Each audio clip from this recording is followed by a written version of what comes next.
Stroke risks after 70 are more real than most people think, especially when you have high blood pressure, a condition that often gives you no warning at all.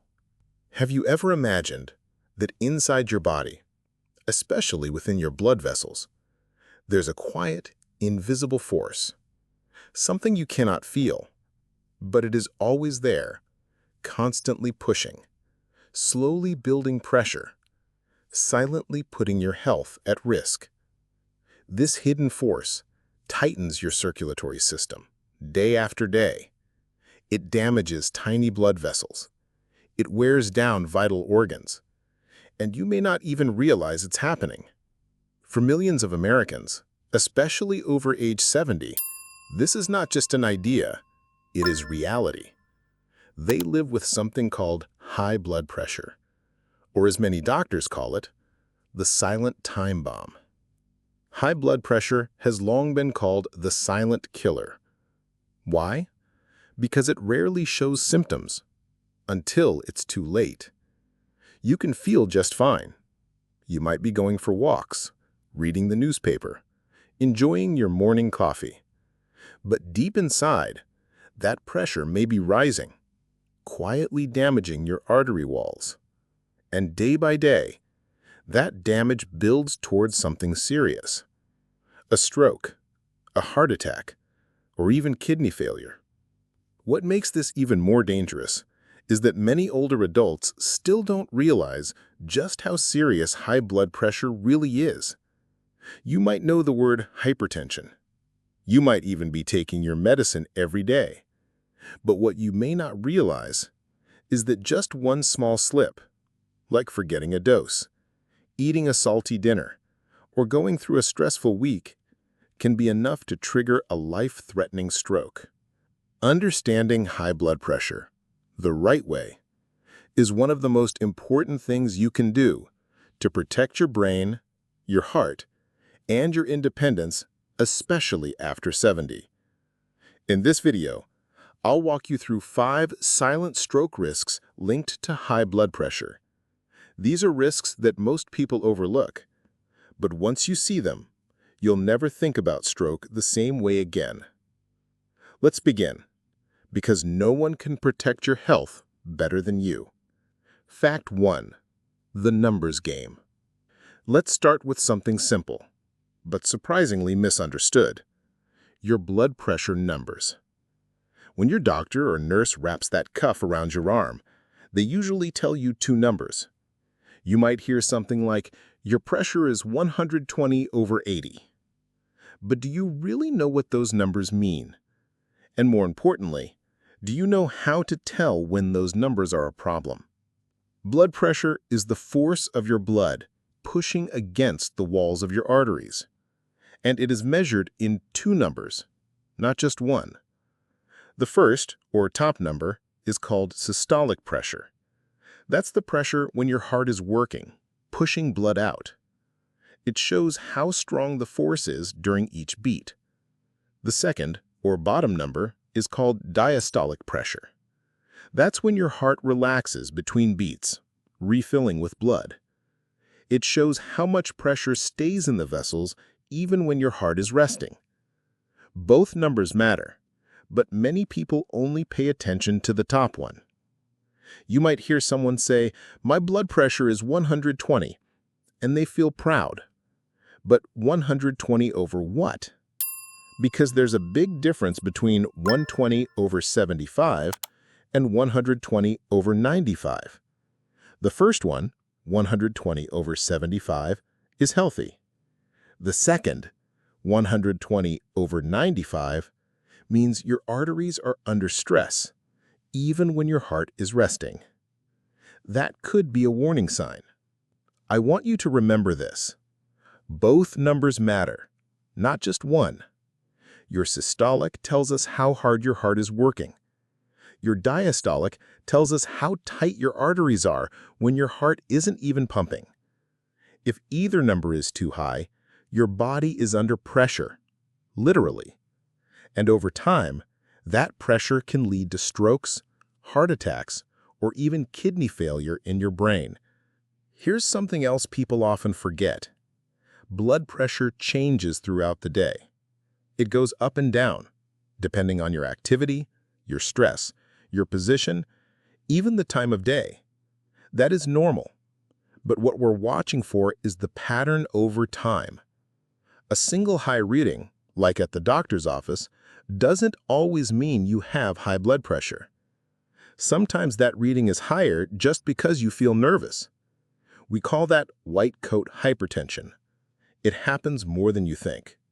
But if your pressure is high again and again, even when you're calm and at home, that tells a different story. That's when we start to worry. That's when we know your arteries are under strain all the time. So what can you do? How to lower high blood pressure starts with awareness. One of the best things you can do is to check your pressure regularly, at home. Get a home blood pressure monitor. Sit quietly for 5 minutes before you measure. Keep your feet flat on the floor. Don't talk while the cuff is inflating, and write the numbers down in a logbook. Over time, that log tells the real story. When you know your numbers, you're no longer guessing. You're no longer in the dark. And that's the first step to protecting your brain and lowering stroke risk after 70. Let's keep going. The next truth is something most people never hear, but it could change how you look at your own numbers. Knowing your blood pressure numbers is important, but it's only the first step.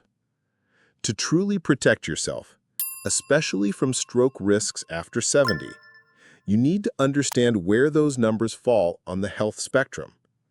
It's not simply normal or high. There are shades in between, and each one tells a different story. Let's go through them together, one by one, because each category carries its own meaning and its own level of risk. The first, of course, is called optimal blood pressure. That means your top number is below 120 and your bottom number is below 80. For example, 110/70. This is where we want to be. It means your heart is working efficiently and your arteries are relaxed and open. Next is normal blood pressure. This is when the top number is between 120 and 129, and the bottom is between 80 and 84. It's still considered healthy, but it's a gentle reminder that you're getting closer to the danger zone. This is where simple lifestyle changes can help. Even small adjustments now can help lower high blood pressure before it crosses the line. Then we have what used to be called pre-hypertension. Today, it's often referred to as high normal blood pressure. The top number is between 130 and 139, or the bottom number is between 85 and 89. This is the yellow light. Your body is saying, slow down, pay attention. Because if we do nothing here, we often slide into full hypertension within a few years. Especially after age 70, this stage becomes more dangerous. The blood vessels are less elastic, and the risk of stroke increases quietly, without warning. Then comes high blood pressure, also called hypertension. Some guidelines say it starts at 130/80. Others use the older threshold of 140/90. But in either case, if your numbers consistently fall into this range, you're already in the red zone. This is where we start seeing real damage to your arteries, your heart, your kidneys, and your brain. There are 2 stages of hypertension. Stage 1 is usually between 130 and 139/80 and 89. Lifestyle changes are critical here, and in many cases, medication is started, especially if there are other risk factors like diabetes or past heart trouble. Stage 2 is 140 or higher on the top, or 90 or higher on the bottom. This is more serious. Often more than one medication is needed, and we need to act quickly to prevent complications like stroke or heart failure. Finally, we have hypertensive crisis. This is when the top number is above 180 or the bottom number is above 120. This is a medical emergency. Don't wait. Don't lie down and rest. Seek help immediately. Because at this level, your arteries are under extreme pressure. A stroke or heart attack can happen at any moment. Understanding where your numbers fall is not about labels. It's about clarity, so you and your doctor can build the right plan together. This is how we lower high blood pressure safely and protect your independence, your memory, and your life after 70. Now that you understand where your numbers stand, there is something even more important you need to hear. Because here's the truth. Many older adults stay in that high normal range for years, thinking they are safe. But what happens next, quietly and without symptoms, is what leads to stroke risks after 70. In the next part, I will show you why high blood pressure is so dangerous, even when you feel fine, and how it can quietly damage your brain, your kidneys, even your vision, long before you ever notice a thing. Stay with me. What you learn next might save your independence. Perhaps the most dangerous thing about high blood pressure is that it usually comes with no pain, no warning, and no visible signs. It is often called the silent killer, and sadly, that name fits it perfectly. You can feel just fine. You may still enjoy gardening, go for walks, chat with friends, and still have dangerously high pressure inside your body. I've had patients in their 70s, even 80s, who told me, "But I feel good, doc," and yet their blood pressure was sky high. That is the risk. You feel fine, but you are not safe. And by the time symptoms do appear, damage may already be done. This is why stroke risks after 70 can be so hard to spot in time. So what are the signs of high blood pressure? The truth is, there may be none. But in some cases, usually when the condition has worsened, a person might begin to feel severe headaches, dizziness or lightheadedness, nosebleeds, blurred vision, shortness of breath, chest pain, confusion. These symptoms often show up when blood pressure is already in the danger zone. By the time you feel dizzy or short of breath, your arteries may already be under extreme pressure. Your heart may be struggling. Your brain may be close to a stroke. And waiting until symptoms appear, that is a life-threatening gamble. Especially for those over 70, where even a short delay can mean a permanent loss of speech, memory, or independence. So how do we stay safe if we cannot feel the problem? The answer is simple. You measure. You check your blood pressure regularly, even if you feel okay. Just like you would check the oil in your car before a long trip, you check your numbers before something breaks down inside. At a minimum, you should have your pressure checked once a year. But if you already know it runs high, check it more often, at home. A home monitor can catch things early. It gives you real feedback, and it helps your doctors see the full picture. Because remember, feeling well does not mean your pressure is well, and waiting for symptoms is waiting too long. If we want to lower high blood pressure safely and protect your brain, your heart, your kidneys, we must act before the crisis. Let's keep going, because the next truth is one of the hardest to accept, but also one of the most important. Now, this part is important, and I know it may not be easy to hear.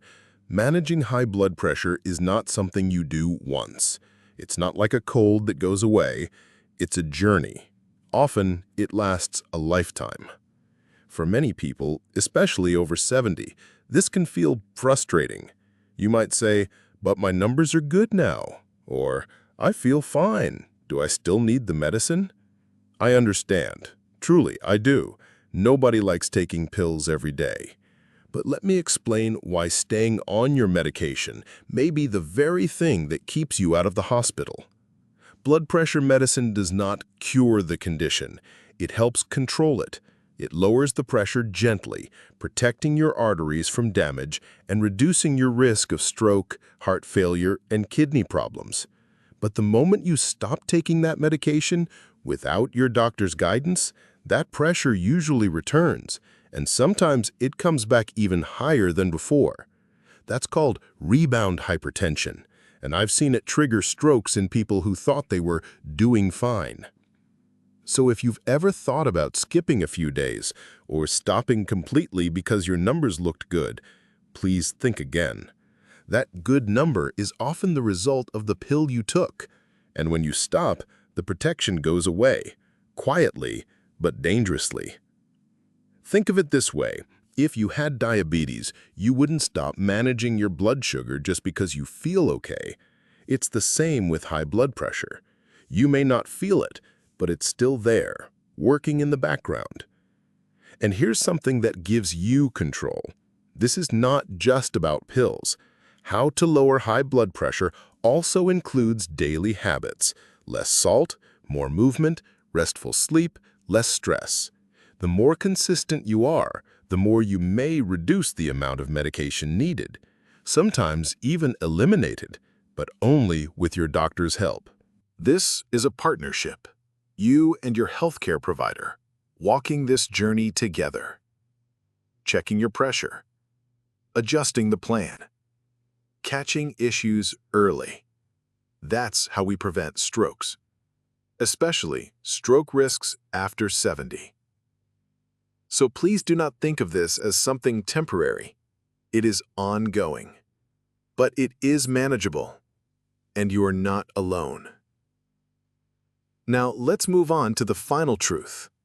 It is the one most people never consider: how high blood pressure can damage so much more than just your heart.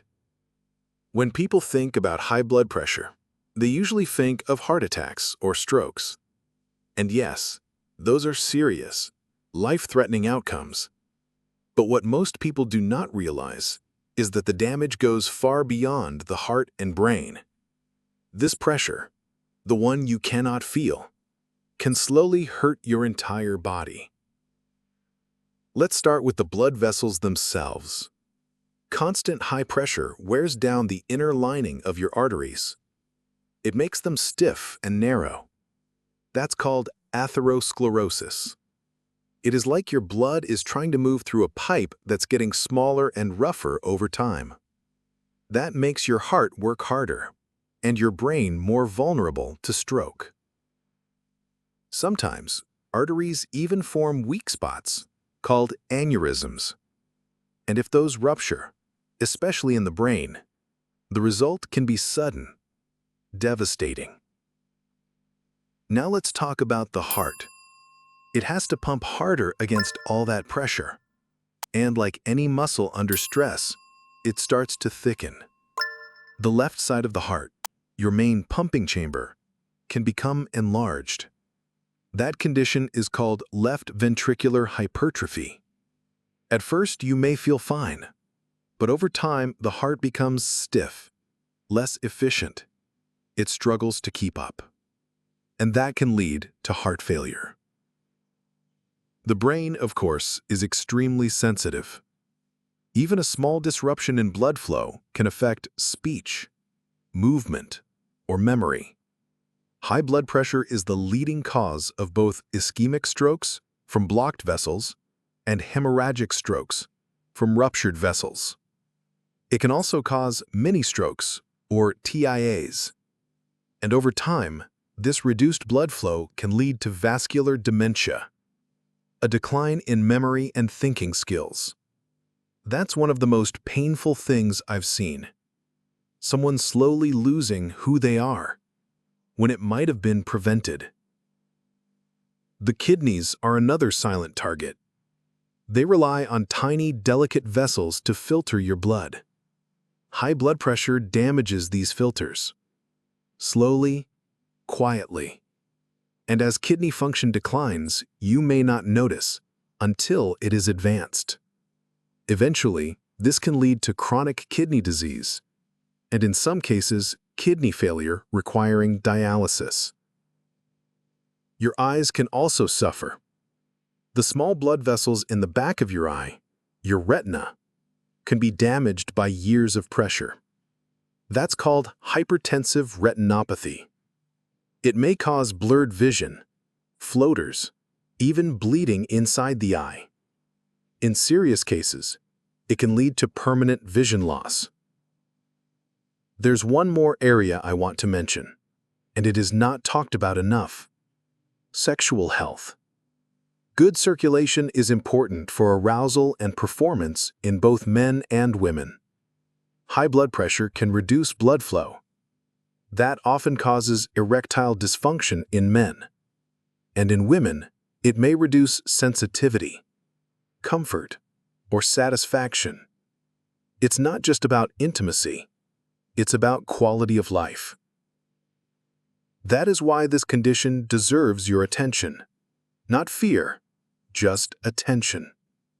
Because the goal is not just to bring the number down, it is to protect your whole body, your heart, your brain, your kidneys, your eyes, your memory, even your relationships. Now, if you have been wondering how to lower high blood pressure safely, it begins by understanding what is really at stake. Not just today, but in the years to come. And then, step by step, measure it regularly. Stick with your medication. Reduce salt. Move your body. Rest your mind. Work with your doctor. You are not doing this to chase a number.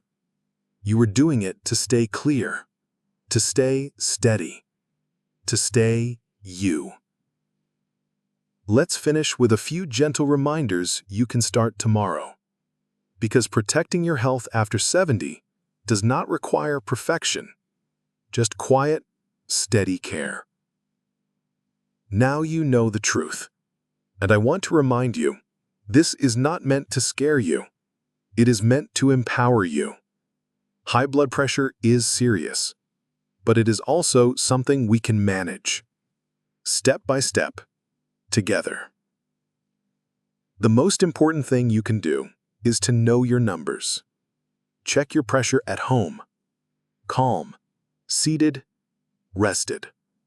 No need to rush. Write it down. Watch the pattern. This is how we stay ahead of problems before they become emergencies. Then focus on simple things. Eat a little less salt. Move a little more. Take your medicine without skipping. Rest when your body asks. Breathe when stress builds up. These gentle actions are how you lower high blood pressure in a way that lasts. And most importantly, stay connected with your doctor. This is not something you do alone. You deserve support, and you deserve a plan that works for your life. Stroke risks after 70 are real, but you are not powerless. You have more control than you think. Start small. Start today. Check your pressure. Take your walk. Drink your water. Protect your brain. You are worth it. And if this video helped you feel more clear, more confident, or simply more aware, then I invite you, subscribe to this channel.